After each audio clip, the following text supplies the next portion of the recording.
The Gospel according to Mark, the 9th chapter. Glory to you, O Lord. Jesus and the disciples went on and passed through Galilee. He did not want anyone to know it, for he was teaching his disciples, saying to them, "The Son of Man is to be betrayed into human hands, and they will kill him, and 3 days after being killed, he will rise again." But they did not understand what he was saying and were afraid to ask him. Then they all came to Capernaum. And when Jesus was in the house, he asked them, "What were you arguing about on the way?" But the disciples were silent, for on the way they had argued with one another who was the greatest. Jesus sat down, called the 12, and said to them, "Whoever wants to be first must be last of all and servant of all." Then he took a little child and put it among them, and taking it in his arms, he said to them, "Whoever welcomes one such child in my name welcomes me, and whoever welcomes me welcomes not me, but the one who sent me." The Gospel of the Lord. Praise to you, O Christ. Please be seated.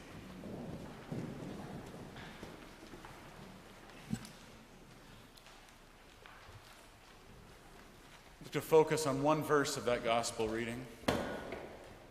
The Son of Man is to be betrayed into human hands, and they will kill him, and 3 days after being killed, he will rise again. Today, we have Jesus' second prediction of his passion, that he will die and rise again. Last week, we had the first one, just one chapter earlier. Jesus will, in fact, do this one more time, the next chapter in the Gospel of Mark. And there's a pattern to it. It starts with Jesus foretelling that he'll suffer, die, and rise again. The disciples get confused and don't understand. And that leads to Jesus teaching them something about discipleship. And we see this pattern throughout. Last week, we talked about the way Jesus predicted his passion, and it led to the call to the disciples, "Let all who are to be my disciples deny themselves, take up their cross, and follow me." This week, just one chapter later, we have another prediction. Then it leads to a new teaching about discipleship. Whoever wants to be first must be last of all and servant of all. The first lesson was about yourself, the commitment that you must make to be a follower of Jesus. Take up your cross, follow me.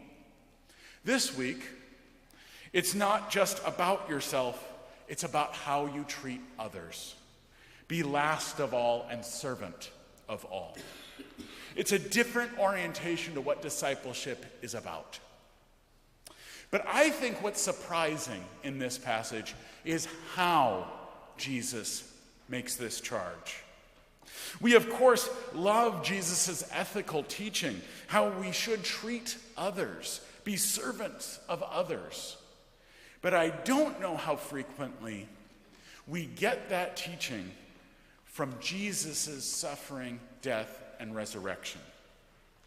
In fact, I think we've all experienced talking to people who love Jesus' moral and ethical teachings, but really struggle to accept the statements about his death and resurrection. But here, Jesus puts them directly together. It is his prediction of his suffering, death, and resurrection which leads to his ethical teaching. Be a servant of all. I think we can understand what Jesus is up to a little bit more if we look carefully at this passion prediction. The first passion prediction we had last week said that Jesus would suffer, be rejected by religious leaders, be killed, and rise again. This one, though, is just slightly different. The Son of Man is to be betrayed or handed over into human hands, and they will kill him. And 3 days after being killed, he will rise again. I don't know if you noticed the difference. The first prediction was in the passive. Jesus will be killed. it doesn't explicitly say by whom. Now it becomes clear. The Son of Man is to be handed over into human hands, and they will kill him. The focus is on human hands. They will cause the problem, not demonic forces, not divine forces. It's humans. We as humans can do terrible things. But I think there's two sides to that. Because I think most of the time we think about this, we think about it in the first way. That we do things deliberately wrong. That we are sinful people, and so we sin. We disobey. We don't show kindness. We fall into selfishness or competition. And that's a very real thing that we experience. We can be very bad actors with these human hands. But I think there's another aspect that we often miss that I think is far more common. We do things that are wrong, but not because we're deliberately trying to do things that are wrong, but instead we can even be well-meaning and we're trying to do the right thing, and we're not competent at a particular thing that we're focusing on. Or sometimes we don't even know what the right thing is to do. We simply don't know what we're doing, and the results turn out to be not so good. The things we do in that scenario are not because we're some terrible people but simply because we're people. You might think about what Jesus says on the cross in the Gospel of Luke while he's being crucified and mocked. "Forgive them, Father, for they do not know what they are doing." That was about the cross, but it could apply to so many aspects in our lives. That's also the result of the sinfulness in this world, with the power of sin being a cosmic force, and that we are not being deliberately awful, but that we are broken people, captive to sin who cannot free ourselves. One of the uses of the law in Lutheran understandings is to show us our own sinfulness.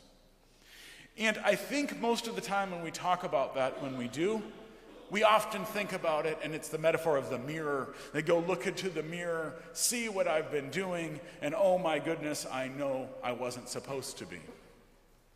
But I think there's another way to see our own sinfulness, and the one I think is far more resonant that we feel all the time.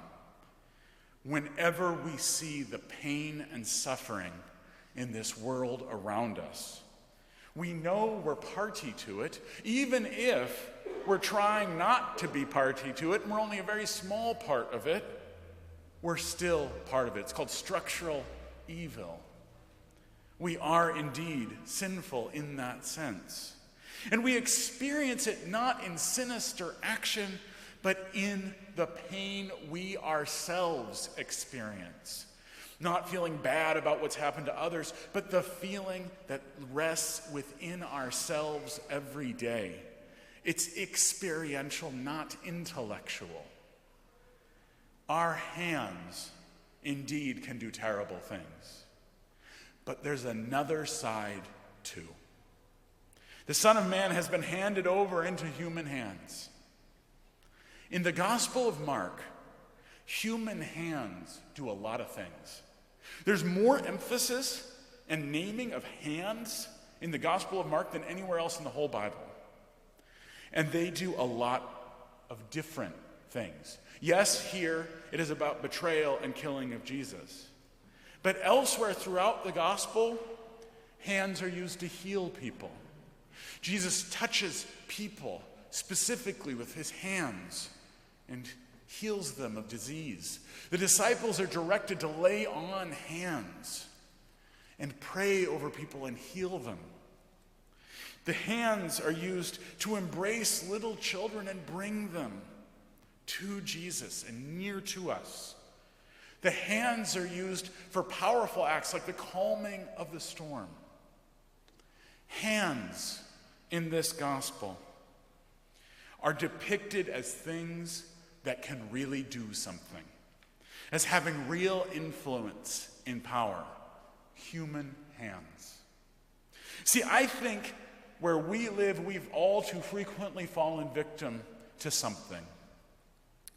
We see the size of the problems that we face societally and structurally, and we look at our own hands in our individual selves, and we think we are simply not able to address any of these things. I am so small and the problems are so large, we end up feeling helpless that we can do anything about it. And so we fall into despair, and in so doing, simply throw up our hands and do nothing at all because we are convinced we are capable of changing nothing. And despair leads us to inaction and stasis, often more than anything else. Well, this gospel disagrees with that. It believes human hands really can do something. The Son of Man has been handed over into human hands. So what are those hands going to do? Because they really are going to do something. You don't have a choice. And it's going to be something that does have an impact, that does matter. The hands can indeed kill. That's what happens in the gospel. But they can also heal. They can come into community rather than breaking community. And here we might return to that opening question we asked. So how does Jesus predicting his own suffering and death have anything to do with the ethical teaching about being a servant to one another? But see, the death of Jesus in this passage is understood as an empowering event about you, the disciples. You are capable of doing very much. It can be acted upon poorly, just as it was when Jesus was killed, but it can also be acted upon well. We like to use the phrase in this church, we are being the hands and feet of Jesus. More traditionally, in theological circles, it's simply called being the means of grace. I hope you see how empowering that is. Your hands, you yourself, right where you are able to do something in this world. You can be the means of grace to another person. It's grace. That's what our hands can provide. And I think there's more to grace than we usually think about. Earlier we talked about sin and sinfulness as both deliberate action and those things when we don't know what we're doing, but it ends up happening anyway. Well, I think the converse is also true. Sometimes we do indeed deliberately know what we are doing and attempting to be the hands and feet of Jesus and to be servants to one another. But I think more often than not, when we really serve another person, have an impact in the world, that's not the case. When we really are enacting grace to someone else, being the hands and feet of Jesus, so frequently we are not aware of what we're doing. I think we often have those moments when we aren't necessarily going out intending to serve someone else. We're just living our normal lives, and another person is positively affected. I know many of you have had that experience when someone comes up to you after some time and just thanks you for what they've done or what you've done for their lives, and you don't remember this interaction that was supposedly so meaningful. We don't know the impact our hands can have, and that's okay. That's being the servants to all.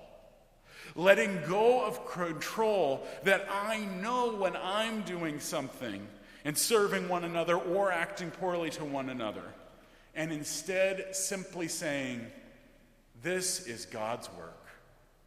And the hands I have are empowered to be the hands and feet of Jesus. And I can let go of that control of things because I know I'm not really the one doing it.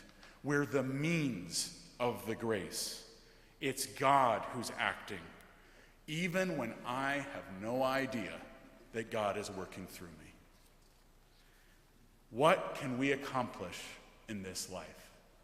What are our hands able to do? They're able to be the means of grace in this world. And grace is indeed what saves us in both senses. Yes, it saves us spiritually from the power of sin and death, but also it saves us right now from the feeling of despair, incompetence, and being unvalued. God indeed works great things among us. Thanks be to God. Amen.